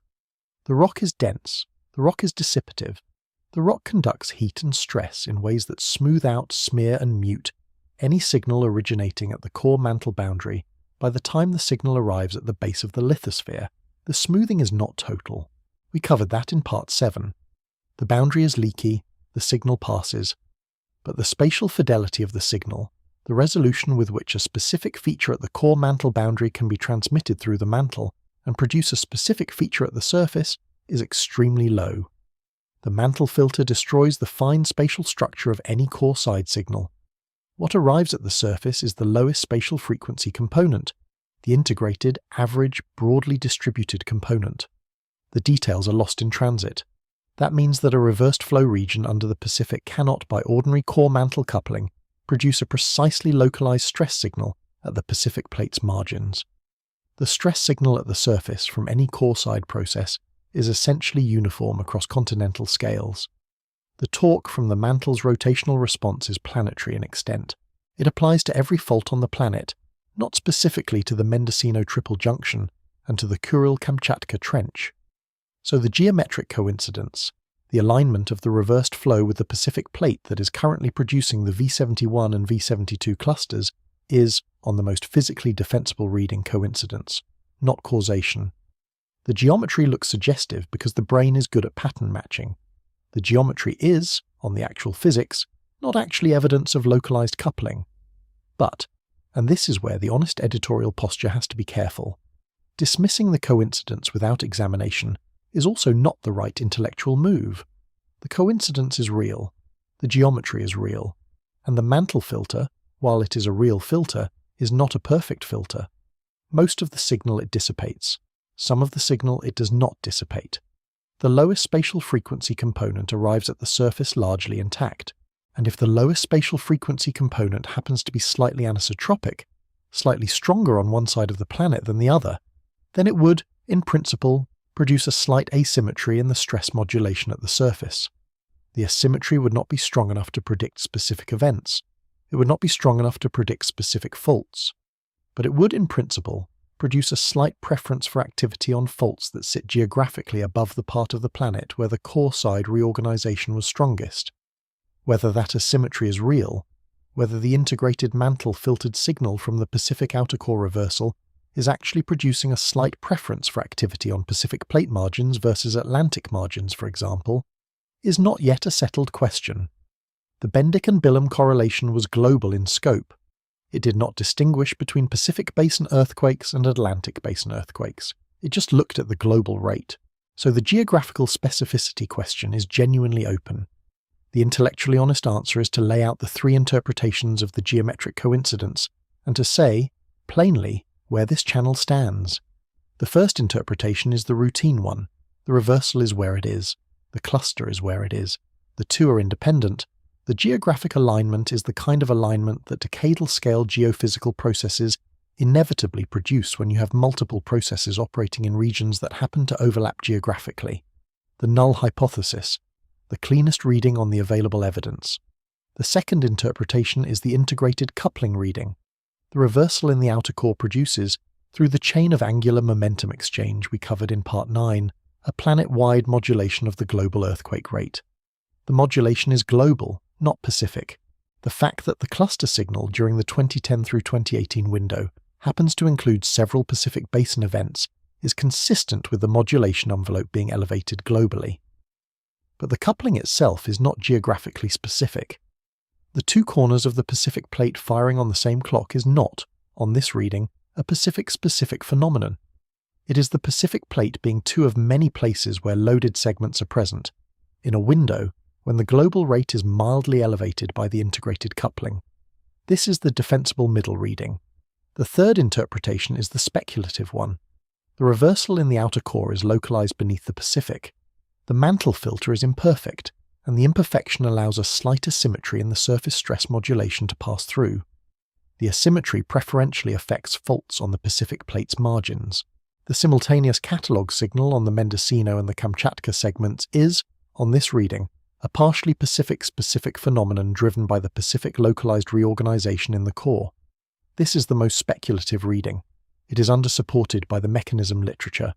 It requires a level of spatial fidelity in the mantle filter that the standard models do not endorse. It is the kind of reading that 10 years from now, the field might be able to either confirm or reject with a great deal more data. Right now it is in the candidate set. It is not the centered reading. Where this channel stands, the centered reading is interpretation 2, the integrated decadal coupling reading. The fourth mechanism that we developed in Part 9 is operating, modulating the global rate, and the cluster signal in the catalog reflects the modulation. The geographic alignment of the reversal with the Pacific plate is, on the centered reading, mostly coincidence with possibly a smaller symmetry contribution that the data are not yet good enough to resolve. Interpretation 1 is the null hypothesis. It is acknowledged as still consistent with the available data. The cluster could, in principle, be pure Poisson fluctuation. The temporal alignment with the deep interior signals could, in principle, be the kind of overlap that decadal-scale geophysical processes inevitably produce. The null hypothesis is not ruled out by tonight's video. It is the cleanest interpretation, and the channel acknowledges it openly.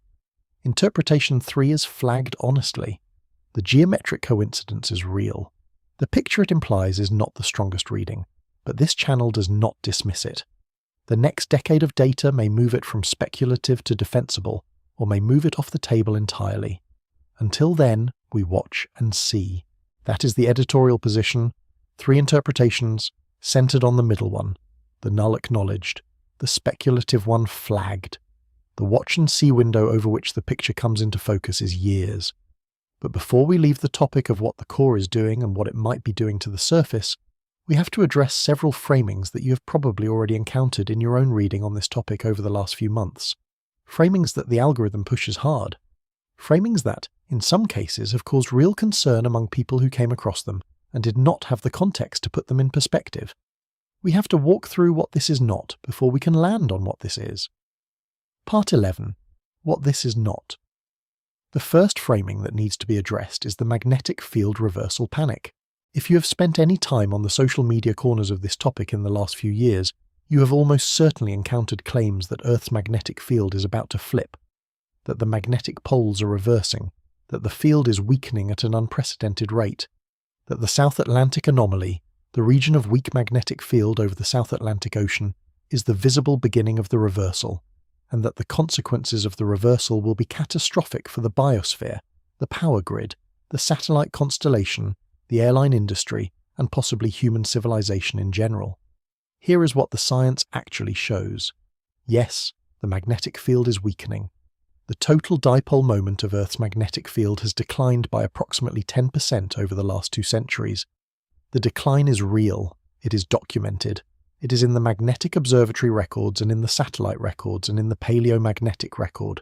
It is also consistent with what the geodynamo does during the long stretches between reversals. The field strength oscillates by several percent on a millennial timescale, and the current decline is within the range that the historical and paleomagnetic records show as routine. The last full reversal of Earth's magnetic field was the Brunhes-Matuyama reversal, approximately 780,000 years ago.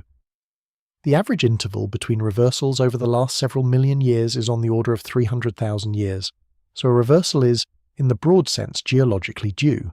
But geologically due means anywhere from the next 5,000 years to the next 50,000 years. It does not mean tomorrow.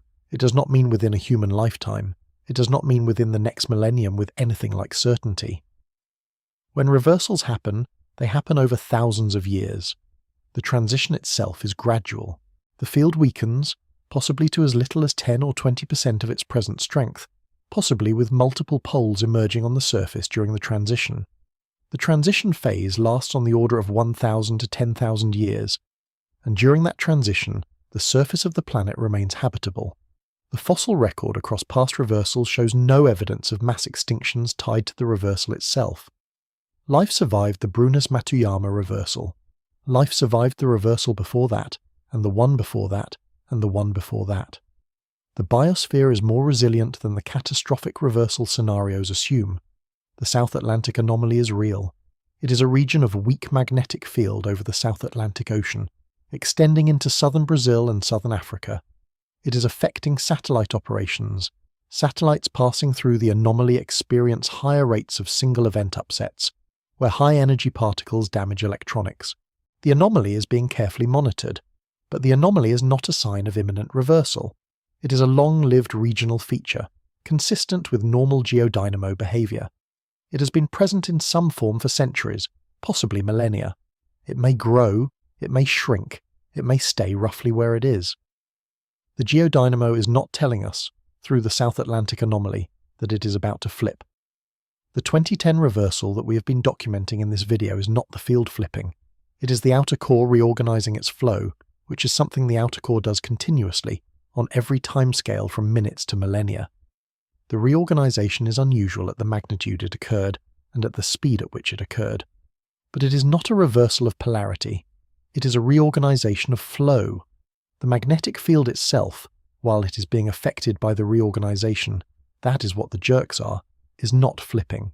It is changing, in the way that the magnetic field continuously changes, with somewhat more drama than it usually does, during the window we have been describing. So if you have been worried that the deep interior signals we have been covering tonight are evidence that the field is about to flip, and that we are all about to experience the consequences of a magnetic field reversal, the honest answer from the science is no. That is not what is happening. The reorganization is real, the coupling is real, and the consequences for the surface are real but small. The field is not flipping. The reversal scenario is not on the table for any timescale that matters for human civilization. The second framing that needs to be addressed is the institutional suppression claim, the idea that scientists are hiding the truth about what is happening at the center of the Earth, that the truth is too disturbing for the public, that admitting what is really happening would force a re-evaluation of fundamental physics that the establishment is unwilling to do. The actual evidence runs in the opposite direction. The Dalmatson result was published openly in a peer-reviewed venue. The Aubert-Finlay 2019 result was published openly in Nature Geoscience. The 168-pair repeating earthquake study was published openly in a peer-reviewed venue. The 2024 Hawaiian ruthenium work was published openly. The Diamond Anvil Cell experimental program is being conducted by multiple independent groups, all publishing openly. The European Space Agency swarm data is publicly available. The USGS earthquake catalogue is publicly available. The Global Centroid Moment Tensor catalogue is publicly available. The pace of publication on the deep interior has, if anything, accelerated over the last 2 years. There is no suppression. The story is being told because scientists are openly telling it. The fact that it is reaching this channel and being told here is itself evidence that the institutional system is doing its job of moving discoveries from peer-reviewed publication into public discourse. The third framing that needs to be addressed is the HARP attribution, the idea that the deep interior reorganization, or the megaquake cluster, or both, are caused by the high-frequency active auroral research program transmitter in Alaska, or by similar facilities elsewhere.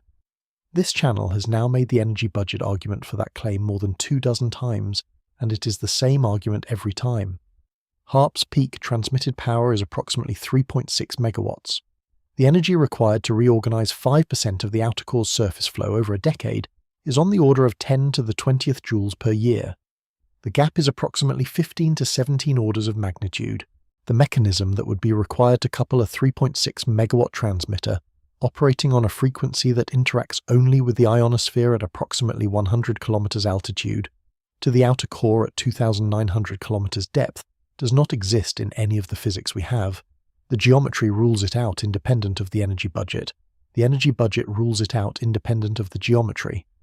The framing is incompatible with both the basic physics and the basic geography of the system. The fourth framing is the expanding Earth claim, the idea that the planet is growing and that the core reorganization is evidence of an inflating interior. This channel covered the expanding Earth hypothesis in detail in V65, in connection with the Antarctic doublet story. The NASA work from 2011, using satellite geodesy and the International Terrestrial Reference Frame, constrains any global radius change to less than 0.1 millimeters per year. The energy budget for sustained expansion is short by 15 orders of magnitude. The direct observation of subduction at every major trench on the planet, Aleutian, Japan, Mariana, Tonga Kermadec, Peru, Chile, accounts for the surface area that the mid-ocean ridges are producing through spreading. Surface area is conserved. The expanding Earth framing has been falsified by multiple independent lines of evidence. The 2026 core findings do not change this. They are about flow reorganization at constant radius. They are not about the planet getting larger. There is one more framing that needs a brief word, because it has been circulating in some corners of the online discussion of the deep interior story, and it deserves a clean, honest answer. The framing is the rotation reversal claim. You may have seen, over the last couple of years, headlines suggesting that the inner core has stopped rotating, or has started rotating backwards, or has flipped its direction of rotation entirely, with the implication that this is some catastrophic or unprecedented event. The reality is more mundane and more interesting at the same time. The inner core rotates very slightly differently from the rest of the planet. That has been recognized since the 1990s, when Xiaodong Song and Paul Richards first published evidence for differential inner core rotation in nature. The differential rotation rate is small, on the order of a fraction of a degree per year, and the direction and rate of the differential rotation appears to oscillate on multi-decadal cycles. Recent papers, including the 168-pair work we covered in Part 5, have refined the picture and added the shape change finding alongside the rotation question. The inner core has not stopped. It has not flipped. It has undergone a small change in its differential rotation rate, alongside the more interesting shape change finding. The shape change is what tonight's video has built around, because the shape change is the more direct evidence of the coupling that propagates upward. The rotation rate change is real, but is, in the larger picture, less informative. The framings we just walked past are not the story. They are not the actual physics, they are not the actual chemistry, and they are not the actual coupling. The story is the real, peer-reviewed, instrumentally documented coupling between the engine 2,900 kilometers down and the plates that are presently moving on the surface. That coupling is small. That coupling is decadal in timescale.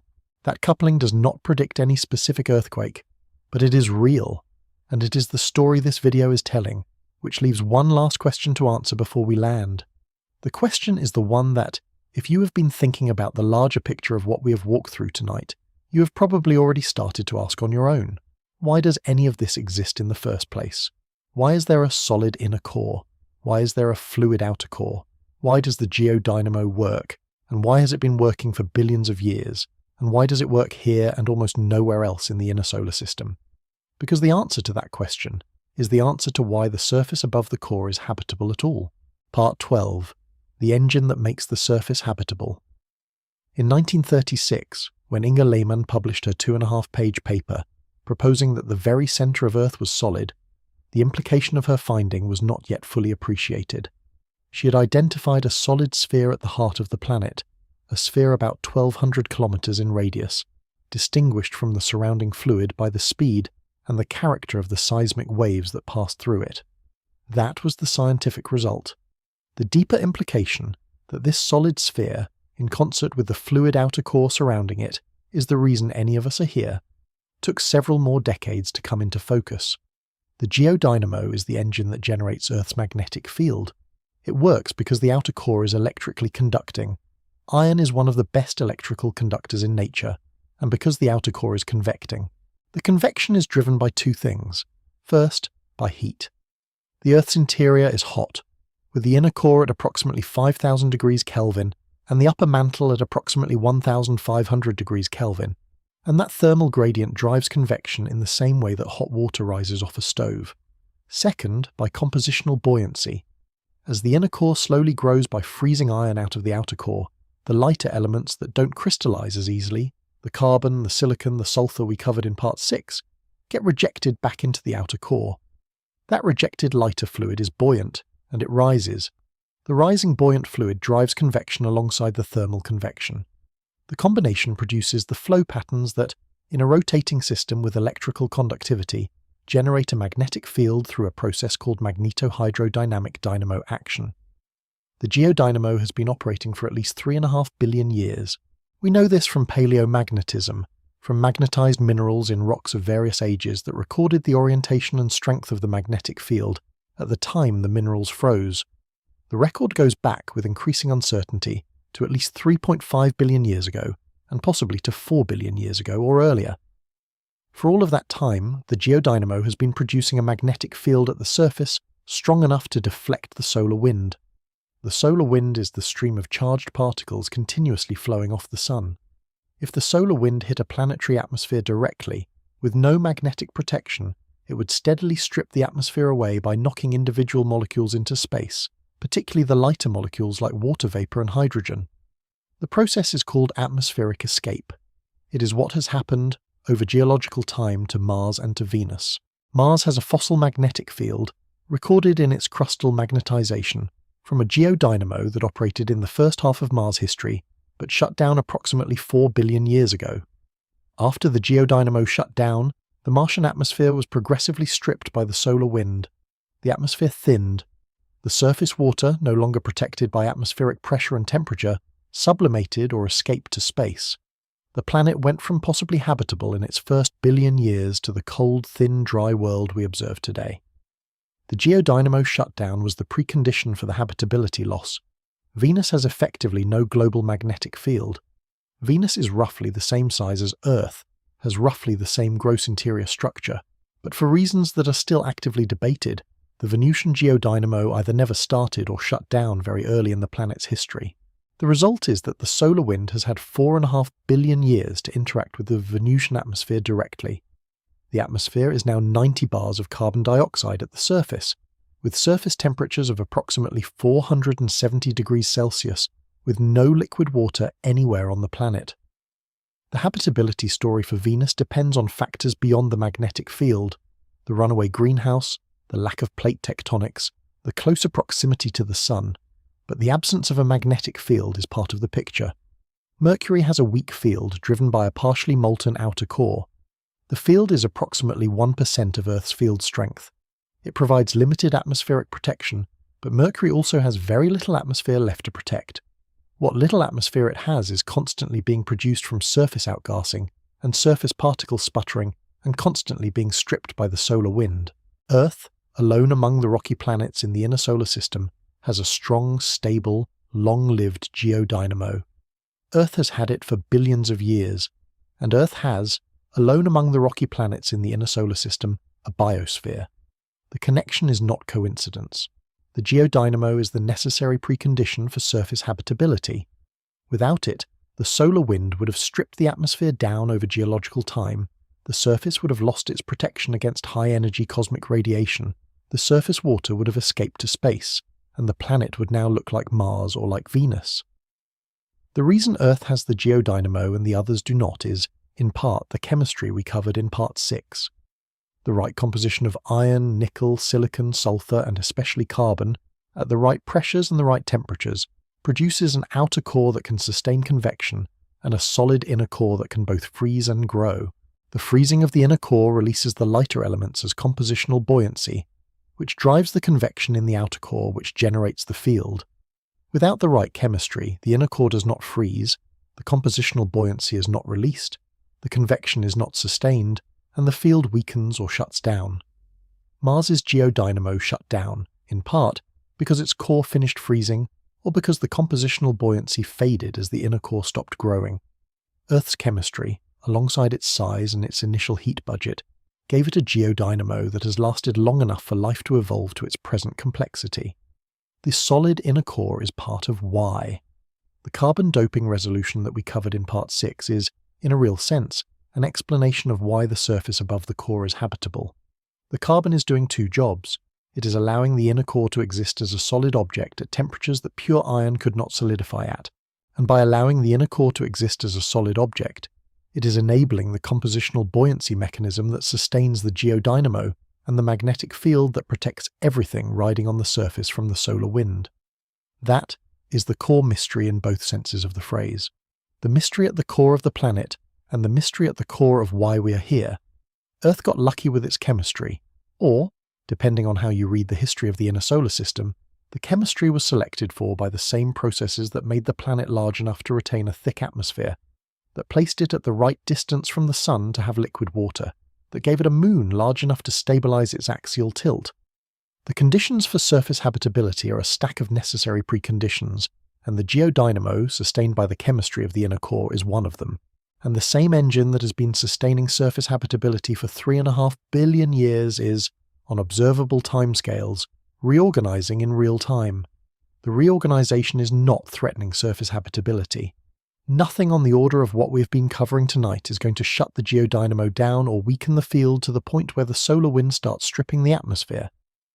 The current reorganization is a small fluctuation in a much larger ongoing process, but it is a fluctuation that the surface above the core is responding to in measurable ways, through the rotation rate change, through the integrated stress modulation, through the plate motions that the V71 and V72 clusters are part of.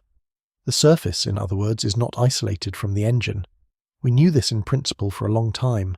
We are only now, with the satellite data and the seismic catalogue reanalysis, and the diamond anvil work and the Hawaiian geochemistry, and the integrated picture of the last 2 decades, actually learning to detect the connection in real time.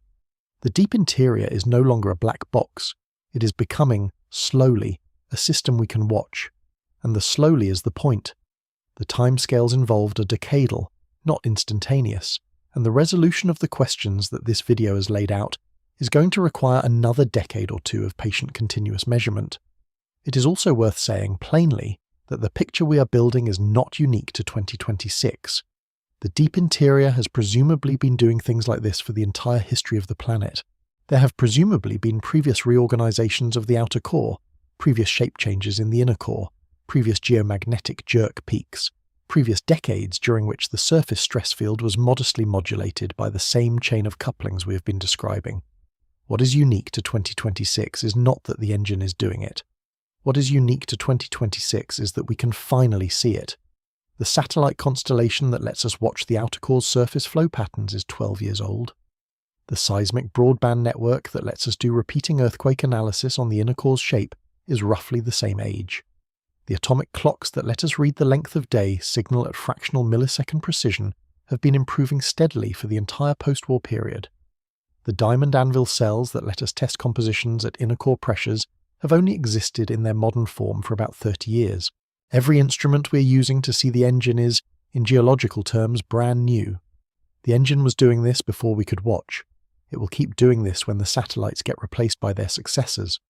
What we're catching, tonight, is the first decade of a continuous observation of a phenomenon that has presumably been happening for the entire history of the planet, and that we are only beginning to learn how to read.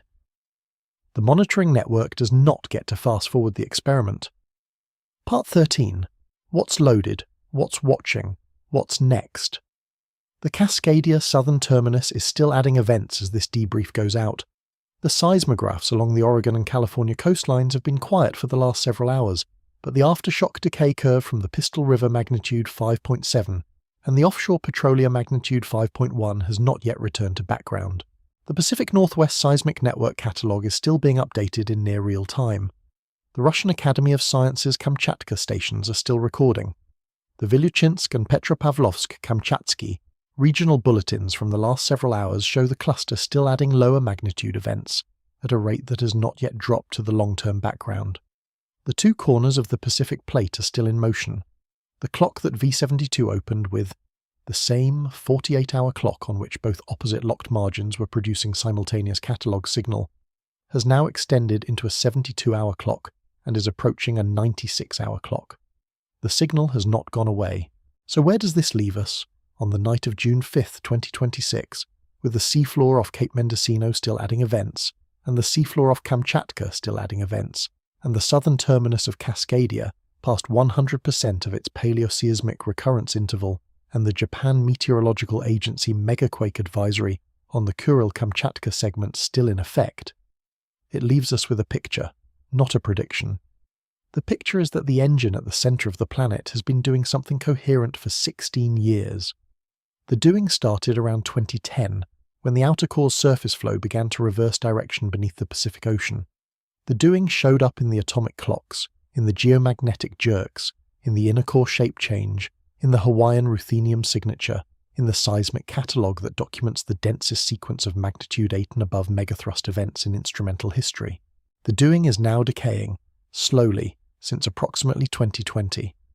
The post-2018 reduction in the global megathrust rate is consistent with the modulation envelope returning toward its long-term mean. Both timelines, the deep interior and the surface seismicity, point in the same direction, on the same clock. And here, tonight, on the night of June 5, 2026, the Pacific Plate is producing simultaneous catalogue signal on its two opposite locked margins. The southern Cascadia segment is past its recurrence interval. The Kuril-Kamchatka segment is under active institutional advisory. The Mendocino triple junction cluster from 2 nights ago is not finished. The Kamchatka cluster from last night is not finished. We have offered, over the last 3 nights, 3 layers of explanation for what we are watching. The first layer was the local mechanics. V71 walked through the Gorda plate geometry, the Mendocino triple junction stress redistribution, the southern Cascadia foundation. The second layer was the plate scale framing. V72 walked through the Pacific Plate as a single mechanical body, the 2-corner observation, the literature on remote dynamic triggering. The third layer, tonight, is the deepest. The engine 2,900 kilometers beneath those 2 corners has been reorganizing for 16 years, and the integrated coupling between that reorganization and the global stress budget is admitted in the literature as a candidate 4th mechanism, alongside the cryosphere mass loss, the sea level loading, and the groundwater depletion that V67 already covered. We are watching all 3 layers at once. The local mechanics are real. The plate scale geometry is real. The deep interior coupling is real, modest in magnitude and consistent in timing. None of the 3 layers, on its own, predicts the next earthquake. The Mendocino triple junction might quiet down tomorrow and not produce another magnitude 5 for a year. The Kamchatka cluster might be the foreshock sequence to a magnitude 7 or magnitude 8 in the next several weeks, or it might decay through the standard Amori law and never produce its main shock equivalent. The Cascadia southern terminus might rupture in our lifetimes, or it might continue its 326-year quiescence for another century. The literature does not predict any of these things. It tells us what the loading clocks are. It tells us what the historical anchors look like. It tells us what the integrated stress budget looks like. It tells us what is loaded and what is watching, what is loaded on the night of June 5, 2026. The Cascadia southern terminus is loaded. The Kuril-Kamchatka segment is loaded. The Iquique seismic gap in northern Chile, which V69 covered, is loaded. The Nankai megathrust off Japan is loaded. The Hikurangi margin off New Zealand is loaded. The Aleutian Alaska seismic gap is loaded. The Caribbean subduction zones are partially loaded. The Sumatra-Andaman southern segment, between the 2004 rupture and the southern terminus of the trench, has loaded portions. What is watching? Every national geological survey in every nation on the Pacific Rim, the Japan Meteorological Agency, the United States Geological Survey, the Chilean National Seismological Center, the Russian Academy of Sciences, the Geological Survey of Indonesia, the Philippine Institute of Volcanology and Seismology, the Geological Survey of Canada, the Cascadia Subduction Zone Initiative, the Earthquake and Tsunami Observation Network in Japan, the Integrated Plate Boundary Observatory Chile. They are all watching continuously 24 hours a day, with instruments that V71 and V72 and the Dalmatson team and Aubert and Finley and the entire deep interior research community have spent decades building. The watching is real, and it is comprehensive, and it is open. The data are public. The catalogue is public. The swarm satellite data are public. The peer-reviewed literature is public. There is no hidden picture. There is the picture this video has laid out, and it is the picture that the field is right now openly assembling. What is next? The next decade of continuous swarm-era satellite data will tell us whether the Pacific outer core reversal continues to weaken or whether it stabilizes at some intermediate flow pattern. The next decade of broadband seismic data will tell us whether the inner core shape change is continuing, accelerating, or decaying. The next generation of diamond anvil experiments will refine the inner core composition picture and possibly identify additional light elements beyond the carbon and silicon that have already been established. The next set of mantle plume geochemistry studies will test whether the Hawaiian ruthenium signature is unique to Hawaii or whether other hotspot chains, Iceland, Galapagos, Reunion, show similar core mantle boundary chemical signatures. The next generation of statistical analyses of the global earthquake catalogue will either confirm or refine the Bendick and Bilham correlation between rotation slowdown and global magnitude 7+ rate. In the meantime, on every night that the Pacific Plate's two corners are still adding events, this channel will be here. We will read the catalogue, we will read the satellites, we will read the literature as it comes out, and we will hold the centered editorial position that the cluster is real, the deep interior reorganization is real, the fourth mechanism is admissible, the geometric coincidence is suggestive but not conclusive, the null hypothesis is not ruled out, and the watch and see window over which the picture comes into focus is years. The engine that makes the surface habitable is doing things we did not know it could do, on timescales we can observe, in ways we're only now learning to detect. The plates above it are still moving. Our coasts are still adding events. The Cascadia southern terminus is still past 100% of its recurrence interval. The Kuril-Kamchatka cluster is still developing. The southern Ikik gap is still loaded. And tonight, at least for now, we have to read the data the way the data is, not the way the textbook said it would be. The textbook said the deep interior was a sealed system. The data says the boundaries are leaky. The textbook said the magnetic field was steady on human timescales. The data says it reorganized in 2010 and is still working through the consequences. The textbook said the inner core was a stiff, simple, slowly evolving object. The data says it is soft, chemically complex, and being reshaped by the fluid around it in meters per decade. The textbook said the surface was isolated from the engine by 2,800 kilometers of mantle. The data says the integrated stress modulation reaches the surface, modulates the global rate of large earthquakes, and is admitted in the peer-reviewed literature as the fourth credible mechanism. This is the picture we have tonight. It is incomplete. It is provisional. The next decade is going to change parts of it. Some parts are going to be confirmed. Some parts are going to be revised. Some parts are going to be replaced entirely. That is how the science works. It works in the open, in public, in peer-reviewed venues, with publicly available data, and with the patience to let the timescales of the phenomena being measured set the pace at which the answers come. So tonight, the centered position on this channel is the position the data justifies. The fourth mechanism is in the candidate set. The deep interior is coupled to the surface in ways the 20th century textbook did not allow for. The Pacific Plate is currently producing simultaneous catalog signal on its two opposite locked margins. The cluster is real, the coupling is real, the mechanism is admissible, and the engine at the center of the planet is, on observable timescales, no longer the stable, predictable machine the textbook described. It is dynamic, it is reorganizing, and the coasts above it have started to feel it. Tonight, the picture is what it is.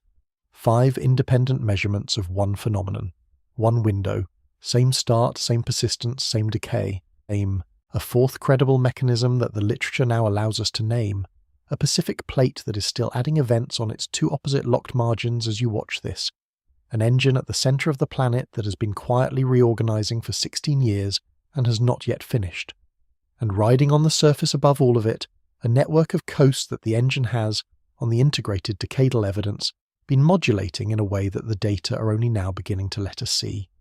The textbook is being rewritten in real time, the instruments are still arriving, the catalogue is still filling in, and the next chapter of the story is going to be written by the next decade of measurement that the satellites and the seismographs and the diamond anvils and the geochemistry labs are going to produce openly in the peer-reviewed literature on the slow, patient timescale that the engine itself has chosen. We will be back tomorrow. The nightly debrief does not close.